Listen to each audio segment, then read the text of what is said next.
I've got that first coat of all-purpose mud on here. And I think I'm going to have to do a tight skim on here when I get done. But I'm going to just use my sanding pad, my paddle sander, my hand paddle sander is what I call it. I'm going to sand this. And incidentally, what I like to do is I've got a drop light here, okay? And I put that on the wall because I can see so much stuff when I have that much light on there. If I take that away, I've still got light in here, but it doesn't look like it, does it? Or even natural daylight, think, oh, I can see all that, I'll just go ahead and sand that. Well, you're not going to see everything because this is smooth wall application when I get done, no spray texture on it or anything. I like to get the light on here. So I just set this on the floor and kind of tilt it up at an angle and kind of keep it at an angle to the wall. I can see everything. So there's a tip for you when you're doing patches and filling in and stuff.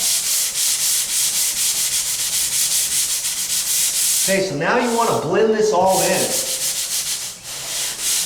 And you don't have to sand a whole lot. The more you sand, the more mud you're going to take off, obviously. But you don't want to sand so much that you're taking off your whole layer of mud that you've already installed, you know? And that's why I like the light. I can see where I have to sand a little bit extra and blend it in. Once I blend in a line, I can kind of go around it and sort of mask and blend in the surrounding area. Okay?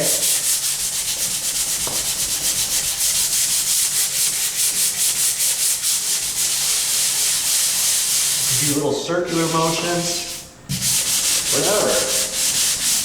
And on this paddle sander, what I do is when I put it on, I usually fold the edges over. Now it's already starting to rip because pretty soon I'm going to need to put another piece on. But if I fold that edge over, now I got a nice tight edge of the sand paper that I can put full pressure on, right around on corners and inside corners. This edge will come up the wall, but this is wood. I'm just concerned about the edge.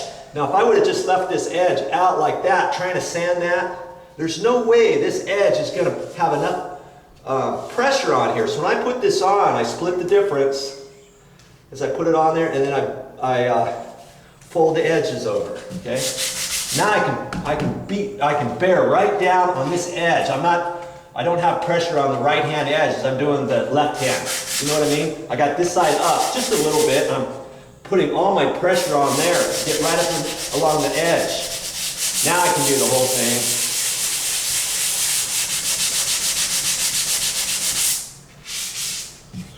Same thing up here on this edge. I can put extra pressure at the top. Just do it a couple times like that. Then because I have the light on here, I can kind of look at that and see if I need any more. Still want to keep this edge. I want to blow that dust off every once in a while, just in case the masking tape is not tight, and mine is, but last thing you want is to put this masking tape up over on top of the sheetrock, because then you can't sand that edge right in there.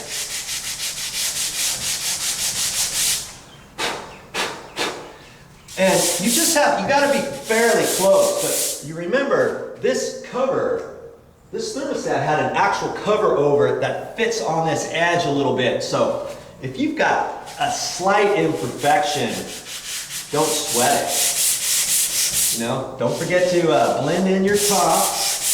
I can see exactly where that ridge is because I've got my light on there.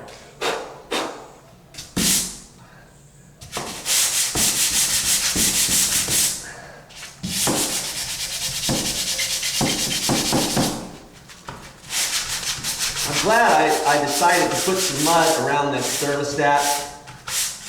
I mean, at first, I had a thought, ever so quick thought, that maybe I should just leave it and paint over it. And I thought, nah, I'm not going to do that. That's hokey. Joe doesn't do stuff like that. I like to do things right, you know? Getting this all nicely blended in there. Now I've got to do this edge here. Now, obviously I can't get the paddle sander in here, but what I usually do, here's a tip for you. When you get done with this pad, don't just throw this away when you go ahead and replace it. Here's an old pad I got, and it ripped, and it's still a good pad. You know, so I use this for small little things. So now I've got some extra sandpaper here, don't I? So I can just kind of fold this over, however I need to do it, you know, to get in here. Fold this edge over a couple times. I don't have to go buy more sandpaper, or if I didn't have this, I'd have to take this one off and use this one, or use a brand new one. I don't want to do that. I don't have to do that, you know? You just want to be careful as you do this, because you're putting a lot of pressure just on one spot. And this sandpaper, this is 100 grit, and you can get finer grit. Usually for these, they have 100 and also 80. And I don't know if they have any smaller than that or not. You just got to be kind of careful, because this will eat your sheetrock up. You know, so where I've already done it with the paddle sander, I did it just a hair hard, and I see something right there I got to blend in already. So see, all you're doing is smoothing this out. You don't have to get it so that you keep going on it and going on it and going on it. The last thing you want to do is sand too much of this. Okay? Man, that's pretty good. When I get all done, I'll go ahead and paint all this, prime it, paint it, and then I'll also go ahead and caulk against this door trim all the way down, and that'll look nice before I put the cover back on, you know? Because the idea here is, when I get done with this, when you get done with your project, I don't want anybody to even think that you did anything. That's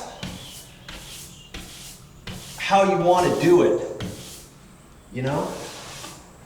You don't want somebody to see, oh, I see that you patched around your thermostat. Oh yeah, didn't I do a good job? Well, obviously you must not have done a good job if they see that you did do some patching and they see the patch, you know? That's a sign of good workmanship. Is if you can blend it in to an existing condition and make it look like you were never even there. That's the goal. That's my goal every time. Now, do I get it perfect every time? No. But do I learn every time I do something so that, you know, when I get done with this, I'll think about it and think, okay, what could I have done differently? How well did it patch in what I did do? And should I do it like that next time? Or should I do it differently next time? You know, all that kind of stuff. Play that all back in your mind. And that's how you'll get better. Each time you do a project, it'll just get a little better and easier. And it'll be like second nature to you. Okay? All right, that looks good. And I think I could probably get by with this without putting any tight skim on here. I'm going to go ahead and put a tight skim on here and blend it in just a little bit wider around here. Before, I used a 4-inch knife and just kind of built this over where I needed to around the edge. Here's my patch.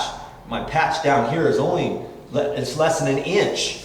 So this time, you know, I could take my 4-inch and bridge it all the way out to 4 inches. Or if I wanted to, I could take my 6-inch and bridge it out. Now, mind you, I'm hardly putting any mud in here at all. All that's going to do is finish all this edge. If there's any imperfection at all, you know what I mean? Then you can cover that up. And I'm going to go ahead and do that, not for my benefit, because I think this is okay, but I'm doing this for your benefit, so that if you need to do this, you'll know how it's done.